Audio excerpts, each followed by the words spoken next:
Good morning, students. Good morning, all of you. I hope you all are well and following the COVID precautions.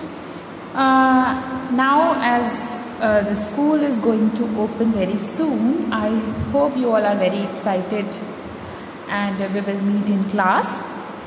So, let's talk about the chapter. So we were studying the chapter weather, climate and adaptation, and we have just completed the part what is the difference between weather and climate. Okay, now there is a change in the temperature which I told you, but the question is what causes the temperature variation. So we will discuss about this today. So let's start. Why the temperature changes so frequently? I mean, within a one day, the temperature changes between morning and night. Again, the temperature changes between seasons. So, what causes these changing in the temperature? So, let's see what is the cause behind this change of season. So, let's take this scenario. This is the sun, and we all know that Earth is just one planet which revolves around the sun. In fact, all other planets also revolve around the sun in a particular orbit. So let's say this is our Earth, and this Earth is revolving around the sun in this orbit. So this line shows the orbit in which the Earth is revolving around the sun.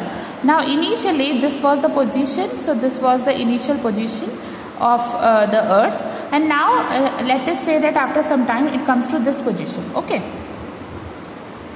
Okay, so we are just considering these two positions to understand what can cause the temperature variation. Now, whichever part of the Earth is just like a sphere. You can just consider it as a ball. So, if there is a ball like this, so in this case, what happened? This part of the ball will receive more heat, more light, because heat and light is coming from the sun. Sun is the ultimate source of heat energy, light energy. So all the heat and light energy will be towards this side. So that means this part of the sphere would have higher temperature and as compared to this part, because this part is receiving more intense heat. Correct. When the same Earth is revolving and it finally reaches this position, what is happening? Whichever part is on this side, that is going to receive more heat, more light. So this part is going to be hotter in this case. So basically, as the Earth revolves around the sun, the part of the sphere which is receiving more heat also changes. Now, one more important thing to be noted is that one thing is that Earth is revolving around the sun. At the same time, Earth is also rotating about its own axis. So this is the axis, and it is also rotating about itself. So you can just imagine as it rotates about itself, and it also revolves around the sun. At every point of time, only a particular part of the Earth is receiving the heat and light from the sun. So that part of the Earth is having a higher temperature when compared to the other part. And this change in orientation is happening periodically, because we know that Earth takes 24 hours to complete one rotation. So basically this is the rotation, which is the movement of Earth about its own axis, and this rotation takes 24 hours to complete. And that is why we have this day and night thing. That is why we have one cycle of one day and night makes 24 hours. Again, the Earth is revolving around the sun, and this is called revolution. And revolution of Earth around the sun, one revolution takes 365 days, which is 1 year. So therefore, within 1 year you have a lot of variation. You have so many different seasons. That's because when the Earth is actually moving around the sun, at every point a different part of the Earth is receiving the heat and light from the sun. And that is why the variation in temperature happens as you start from January till December. So sometime it will be hot, sometime it will be winter, it is rainy sometime. So it keep on changing. The temperature variation is basically happen due to the exposure of Earth or a part of Earth towards the sun. So the main thing which is responsible for various seasons which we have is revolution. Now what causes day and night? It is mainly because of the rotation of Earth on its own axis. because earth is rotating on its own axis, and what happens then, as it is rotating, a particular part of our earth is receiving more heat from the sun as compared to the others. So due to this spinning of the earth, which takes 24 hours, so one spin, to complete one spin, it takes 24 hours. So during that one spin, different part get heat and at different point of time. So that is why during morning the temperature is less, and that time the orientation of the earth is such that it is not receiving a lot of heat from the sun. Again during afternoon, maybe it is in direct contact with the sun, and that's why it releasing a lot of heat and light. Okay, so receiving, sorry. So due to the rotation, revolution, changes of temperature takes place. So let us now talk about another element of weather, which is a very important element, and that is rainfall. Now we often talk of rainy days. We often our school day gets shut down when it is heavily raining. So what is that rainfall? That how much and how do we measure? Okay. So for measuring rainfall, we have something called as rain gauge. So this helps to measure the amount of rainfall at a particular place. Now you would have learned in your GK that or general knowledge that which place receive highest rainfall in India, and you would have learned the Cherrapunji is the place. Now how do we know that which place receive more rainfall and which place receive less rainfall? So there has to be something which measure accurately how much rain is happening at a particular place. That is why this rain gauge is designed. So here in this picture you can actually see how rain gauges look like. It is look like a cylindrical tube, one smallest inside the bigger cylinder. So let us now try to see what is a rain gauge and how does it measure the rain. So let us look at the bigger picture. So here you see three important parts. First is the funnel. As you can see here, you have funnel like structure here. So that funnel is one important part, because funnel is that part which actually helps to collect the rain. So inside you have an inner measuring tube which actually measures the amount of rainfall. And outside you have a cylindrical structure, right? So this one is an outer cylinder. So these are the three important parts of a rain gauge. Now how do we measure rain? Now when it rains, now this upper part is open, how the funnel collect the rainfall. So when it rains, the funnel will collect the rainfall, and then the rain is get collected into the inner measuring tube. Funnel is actually linked to the inner measuring tube. So the rain will collect in the inner measuring tube, and the inner measuring tube is actually graduated with some scale. Some number is written over there. So it measures up to 25 millimeter of rainfall. It is the height of this tube, 25 millimeter. So now the question is, let's suppose it is raining very heavily, so that the inner tube get immediately filled up. So how we are going to measure the excess amount of rain that is coming in? So any excess amount of rain is captured in the outer cylinder, and that is why we have a bigger outer cylinder. So you look at this picture, which is giving you a better view. So the inner cylinder is up to this much, but the thickness of the outer cylinder is much more. So it can actually accommodate a lot of water. So all the excess water will get collected in this outer cylinder, and that's how we are going to measure it. And what we will do is, first we will measure the water that is in the inner cylinder. We will pour the water outside, and we will again take the water from the outer cylinder and put it into the inner cylinder, and then again measure it. So using the inner cylinder and outer cylinder, so using the inner cylinder calibration, rainfall as low as 0.1 inch can also be measured. So their calibration is done in such a way that even the small amount of rainfall, even a few drops, can also be measured. So that's how we can decide where we have less rainfall and where we having more rainfall. Okay. So that was about weather. So we learned that weather is a a place where the atmospheric condition changes day to day. Now the question is, what is climate? Now, because a lot of we feel that weather and climate look like synonyms, but actually they are not. So when we talk about climate, it is about the weather which has been observed in a particular place over a long period of time. Maybe when you actually study the weather for a 25 or 30 years for a particular place, and then you arrive a conclusion about the climate of that place. So climate is always a long term, so where we use the word weather, we are talking about day-to-day changes in a particular place. And when we using a word climate, we are talking about overall atmospheric condition of that place based on our observation of large number of years. So climate can be defined as average weather pattern over a long period of time. So when we say climate, it is something like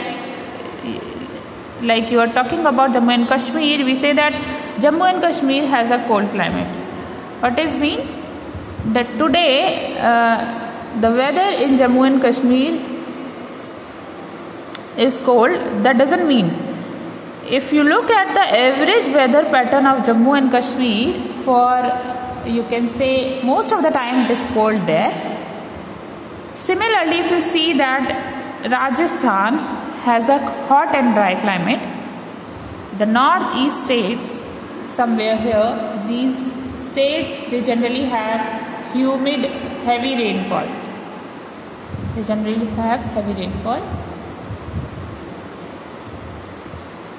This has a cold climate, they have dry climate. If you talk about coastal area, so these coastal areas are generally humid. So all these statements which involve climate, that means the weather for these particular places have been observed for huge number of years. So for example, the weather pattern for Jammu and Kashmir, for every day it has been noticed maybe of some of 20 years, 25 years, and then they observe that more or less the weather of Jammu and Kashmir is cold. The climate is very cold. So how do we arrive at this conclusion on climate? So what is done actually is, for every location, for example Jammu and Kashmir, Rajasthan, northeast states, for every location we prepare a chart for the weather, so to see how the weather changes from time to time. So for every month, like how is the weather during January, for February, for March, and so on. So again, weather changes day to day. So even in January, you will observe the weather patterns of every day. So that's how you get an idea of the weather in January, weather in February, and weather in March. And looking at the weather condition of past several years, you say that the climate of this particular place is cold, or it is dry, or it has heavy rainfall. So climate can be decided based on the weather pattern of a particular place. So I'm sure now the confusion between weather and climate is solved. So whenever we are talking about atmospheric condition of a particular day, it is weather. When we are talking about overall weather pattern of a particular place, it is climate. So now that we have been talking about weather and climate, so we learned the atmospheric condition of a different places.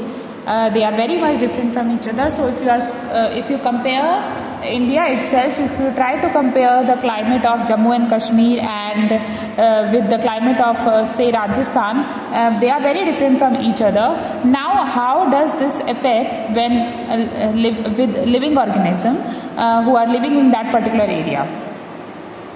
So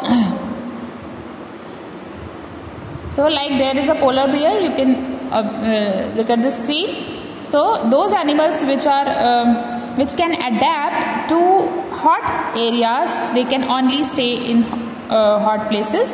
So this is what we are going to talk about, adaptation, how different living organisms adapt and adjust to different environment for their survival. So let us take an example of this polar bear. So this bear, they have a thick fur on their body. So why do they have thick fur? So that they can survive in an extremely cold climate. Okay. it provides warmth to the body. So the fur provide warmth to the body. So therefore they can very well survive in cold. Now let's suppose you take this polar bear and ask them to live in Rajasthan, where the area with the climate have hot, dry, and they tend to feel hot every time. So they are able to survive there because they have their natural fur on their body. So with this fur, their body will have too much of heat. So they will not be able to survive in extremely hot area. On the other hand, if you look at this camel, so camel is perfect to survive in dry regions. Why? Because this camel, they can live without water for a large number of days. And why is that possible? Why they can live without water for many days? Because they can take in water in a very huge amount. For example, in case of human beings, we all tend to feel thirsty over a couple of hours. When we talk more, we feel thirsty. So within a few hours, you need some water, okay, to drink. But in case of a camel, when they drink water, they can actually drinking in a very large amount, and they can store it for their future use. So therefore, they can live without water for many days, maybe up to 14 or 15 days. And again, when we take water, they can compensate for all the previous losses. They take lot of water. Also, these camel, they are for the adaptation, they have this hump, and hump is used to store food. So it has also helped them to travel on their feet. That is also well adapted to walk on a sand. So you see, it is like camel is facilitated with all the properties so that they can survive in the desert areas. Whereas polar bear is facilitated with all those properties which help them to survive in polar region, where it is extremely cold. Okay, it is always covered with ice. So in a very similar way, different organisms have different adaptation so that they can live in a specific location. So adaptation refers to the features, habits of an organism to better suit to the environment. Now when we say adjustment or adaptation, it is not only about the physical appearance or physical feature, it is also about the behavior of that organism or the habit of that organism, which help them to suitably live in a particular environment. So now we will spend some time looking at the adaptation of various animals which are present in the different climatic conditions. So first talk about polar bear. Now many of us might have not seen polar bear in reality, but we are all have seen the teddy bears. So those teddy bears have been created keeping in mind these polar bears. So these polar bears, they are generally found in the extremely cold polar region. Now, do you have an idea about the polar region? Which are the polar region? So when we look at the Earth, as I said, it is like a sphere which is little tapered towards both the ends. Now here comes the line which runs through the center, that is equator, and these are the poles. So this part is the North Pole and this part is the South Pole. So these two extreme parts of this sphere is extremely cold. They are very, very cold. In fact, they are covered with snow throughout the year. Okay, so these are the polar region basically. So these polar bear, they are all polar bear because they are found in polar region. And now we will see what are the special features which are provided to these polar bear so that they can survive in such extreme cold climate. So they have thick fur. Now fur provides warmth to the body. In fact, many of us during winter season we wear jackets made up of fur because it provides us warmth. So this fur provides us warmth. White in color. Now how does the white color help? Since these regions are completely covered with snow, so if the polar bear are also white in color, so they can they mix with the white color of background. That way they can protect themselves from predators, so nobody else can come and catch them or kill them. So as the kind of protection for themselves, they are white in color. they help them to stay in these polar regions which are covered with white snow. And at the same time, not only for the protection, it also helps them to catch their prey. Now if they want to eat some other animals, so if they are hidden in the white snow, then the other animal will not be able to recognize their presence. They will not be able to see them. So it becomes easier for polar bear to catch their prey.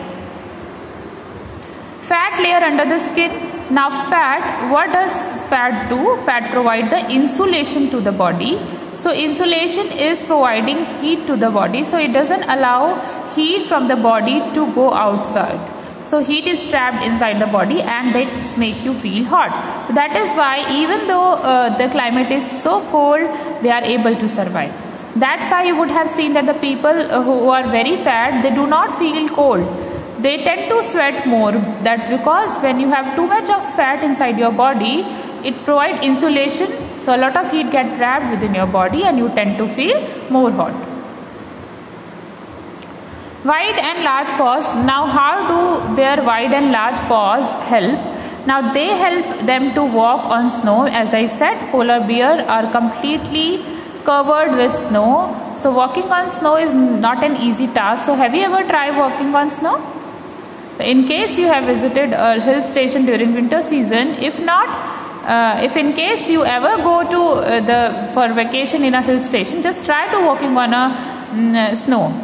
So you see, after walking for a few minutes, you tend to feel tired because it is quite difficult to walk on snow. So